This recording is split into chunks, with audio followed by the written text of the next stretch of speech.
दोस्तों 5 के फंडे के विनिंग सीरीज 13 में मिलते हैं। फर्स्ट क्वेश्चन एकदम से सिंपल सा, international museum day. International museum day कौन से दिन आता है? 12th May, 14th May, 16th May and 18th May. Answer is, आपको मालूम है, आप पढ़ते हो यार, मैं क्लिक कर लेता हूं। Answer is D, 18th May. 18th मई को इंटरनेशनल म्यूजियम डे सारी दुनिया में मनाया जाता है।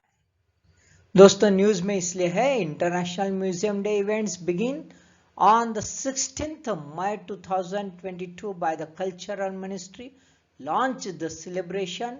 वीक लॉन्ग सेलिब्रेशन है, ठीक है, 5 days का एक सेलिब्रेशन है, including new exhibitions at national gallery of modern art NGMA। Live performances होने वाले हैं नेशनल म्यूजियम NM में। पहले दिन क्या है? तो पहले दिन एग्जीबिशन में ब्राजील पर फोकस कर दिया गया है। Brasilia 60+ and construction of the modern Brazil, इसके साथ जो है इंटरनेशनल म्यूजियम डे की शुरुआत हो गई है। Second question, Jamaica 1 Caribbean island, 2 volcanic islands. क्या है? जमाइका कैरेबियन आइलैंड है या वोल्केनिक आइलैंड्स है? यूज करेक्ट कोड कौन सा है? एकदम से सिंपल सा क्वेश्चन है दोस्तों। चलो क्लिक करते हैं, किया, मैं भी करता हूं। Okay, answer is A, only 1 Caribbean island है, वोल्केनिक आइलैंड नहीं है ना। देख लेते, लोकेशन भी देख लेते कैसा है मैप, है ना। देखो मैप थोड़ा सा, जमाइका कहाँ पे भाई? ये यहाँ पे है, ध्यान में। ये किंगस्टन इसका कैपिटल है, बड़ी सिटी भी है और किंगस्टन इसका कैपिटल है। ये है कैरिबियन सी। ये पूरा मिडल अमेरिकन एरिया आपको देखने को मिलता है। बगल में डोमिनिकन रिपब्लिक है, हैटी है, क्यूबा है, पोर्टोरिको US। ध्यान में रखो, कहाँ थोड़ा मैप ध्यान में रखो, ओके, ठीक है।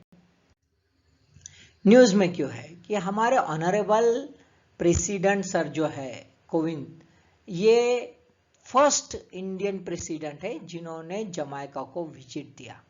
अभी फिलहाल में 60th एनिवर्सरी मनाई जा रही है डिप्लोमेटिक रिलेशंस की बिटवीन द 2 कंट्रीज, और गार्ड ऑफ ऑनर जो है उनके आने में दिया गया है, और दोनों हाउस जो है जमाइकन पार्लियामेंट के, उनको वो एड्रेस करने वाले। तो बहुत ही इंपॉर्टेंट है कि पहली बार कोई जो है हमारे हेड ऑफ द स्टेट राष्ट्रपति जो है यहाँ पे गए हैं। Third question, consider the following statement. 1 thalassemia, sickle cell anemia and malaria are conditions in which there is excess iron present in the body of patient। Patient के body में जो है ज्यादा मात्रा में आयरन रहता है, ऐसी ये 3 कंडीशन है, ऐसा एक स्टेटमेंट है। थैलेसेमिया, सिकल सेल एनीमिया और मलेरिया। दूसरा है tuberculosis patients are unable to absorb iron. Tuberculosis के पेशेंट जो है आयरन एब्जॉर्ब नहीं कर पाते, तो ऑब्वियसली वो डिपॉजिट हो जाता है, बराबर है, ठीक है। Which of the about statements is are correct? कौन से स्टेटमेंट है? थोड़ा सा कॉन्सेप्चुअल, थोड़ा सा अलग फैक्ट्स है। चलो क्लिक कर लेते हैं, आपने किया होगा, चलो देख लेते हैं। Answer is C, both are correct, दोनों करेक्ट है दोस्तों। ये जो है थैलेसेमिया, सिकल सेल एनीमिया और मलेरिया, इसमें आयरन ज्यादा मात्रा में रह जाता है उनके यहाँ पे, और ट्यूबरकुलोसिस जो है ऐसी, इसमें वो आयरन एब्जॉर्ब करने की कैपेसिटी पेशेंट की खत्म हो जाती है। न्यूज में इसलिए दोस्तों, report the flags risk of the fortified rice for some, है ना। PDS, PM पोषण, ICDS, इसमें एक सिल्वर बुलेट करके इसको माना जाता है, फोर्टिफाइड राइस को, to curb the anemia, anemia खत्म करने के लिए, ठीक है। फोर्टिफाइड राइस है, आयरन के साथ है, पैक है। अब ऐसे इसमें alliance for sustainable and holistic agriculture, Asha, Kisan Swaraj और right to food campaign Jharkhand, इन्होंने वार्निंग दी है कि इसका universal application might be dangerous to some sections of the society in Jharkhand। क्योंकि कहते हैं कि झारखंड जो है it's endemic zone of sickle cell and thalassemia, जहाँ पे 8 to 10% population is susceptible, that means affected by this sickle cell और thalassemia. और ऑब्वियसली ये जो है नेशनल एवरेज से ज्यादा है। तो यहाँ पे एंडेमिसिटी है। ऐसे सिचुएशन में यदि आयरन का फोर्टिफिकेशन दिया गया तो और ज्यादा प्रॉब्लम आ सकता है। साथ में मलेरिया की डेथ केस में भी ये जो एरिया है ये 3rd नंबर पर है। 4th question, Ouagadougou is the capital of, है ना, ओगाडागो ये कैपिटल किसका है? थोड़े से अलग उठपटांग नाम है दोस्तों, तो थोड़ा सा याद रखना, है ना। बोर्किना फासो, कोट डिवोरे, बेनिन, टोगो, ये अफ्रीकन कंट्रीज जो है ना दोस्तों, इसको थोड़ा सा देख लेना, कभी कभार थोड़ा सा गड़बड़ हो जाता है, कभी मैप में भी आता है, थोड़ा मैप भी ध्यान में रखना। आंसर देख लेते हैं। ओके, चलो okay. Answer is A, Burkina Faso की कैपिटल है ओगाडागो। देख लेते थोड़ा सा मैप और साथ में news.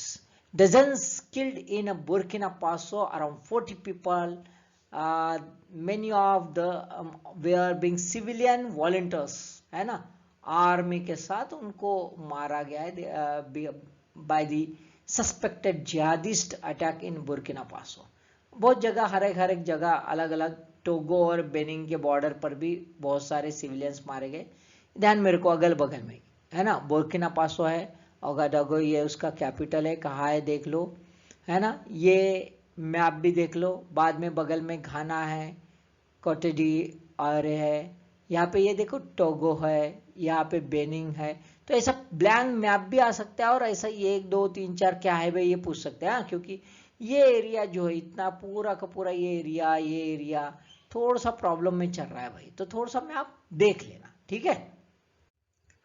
Last question, Elizabeth Bonne became first woman prime minister of France in last 3 decades। पिछले 3 दशक में पहली बार एक वुमन प्राइम मिनिस्टर फ्रांस की बनी है, Elisabeth Borne. She is a member of which political party और पार्टीज, कौन से पॉलिटिकल पार्टी की या पार्टीज की वो मेंबर है? 1 renaissance party, 2 territories of progress party, 3 national rally party, है ना। 1 2 3 कौन से पार्टी का है? इन जनरल तो एक ही पार्टी कर रहे थे भाई कोई, है ना, तो लॉजिकली गूगली तो नहीं मार दिया ये क्वेश्चन ने। तो चलो आप पढ़ते हैं तो आपको पक्का मालूम है, न्यूज़पेपर आप अच्छे से पढ़ते हो। चलो आंसर देख ले, आपने क्लिक किया, मैं कर रहा हूं click. Okay, answer is B 1 and 2। ओ मतलब 2 पॉलिटिकल पार्टी के मेंबर है, 1 and 2, रेनेसांस पार्टी और टेरिटोरीज ऑफ प्रोग्रेस पार्टी, ये दोनों की ये मेंबर है। न्यूज में क्या है देख लेते हैं। न्यूज में है थोड़ा सा दोस्तों, France set to get its first woman prime minister in 3 decades। Last woman prime minister कौन सी थी? तो एडिथ क्रेसन, ये थी मई 1991 टू अप्रैल 1992, ब्रीफ पीरियड के लिए थी। सो इसी वजह से एलिजाबेथ बॉर्ने, इनका रोल बहुत इंपॉर्टेंट है, सिविल इंजीनियर है। इन्होंने रिप्लेस किया जीन कैस्टिक्स इनको। She was a minister of labour, ये भी ऐसा भी पूछ सकते हैं, बिफोर द प्राइम मिनिस्टर, है ना, कौन से पोर्टफोलियो उनके पास था? तो minister of labour, employment and integration from 2020। Appointed as a prime minister on 16th May by the president Emmanuel Macron. अब इमैनुअल मैक्रॉन मैडम जो है ये चाहती है कि ऐसी वुमन हो जो लेफ्ट विंग के साथ हो और एनवायरमेंटल क्रेडेंशियल्स के साथ रहे, क्योंकि कुछ नए पैकेज जो है सोशल रिफॉर्म के, पर्टिकुलरली रिटायरमेंट एज बढ़ाने का, जिसके वजह से राइट्स हो सकते हैं, ये अंदेशा है।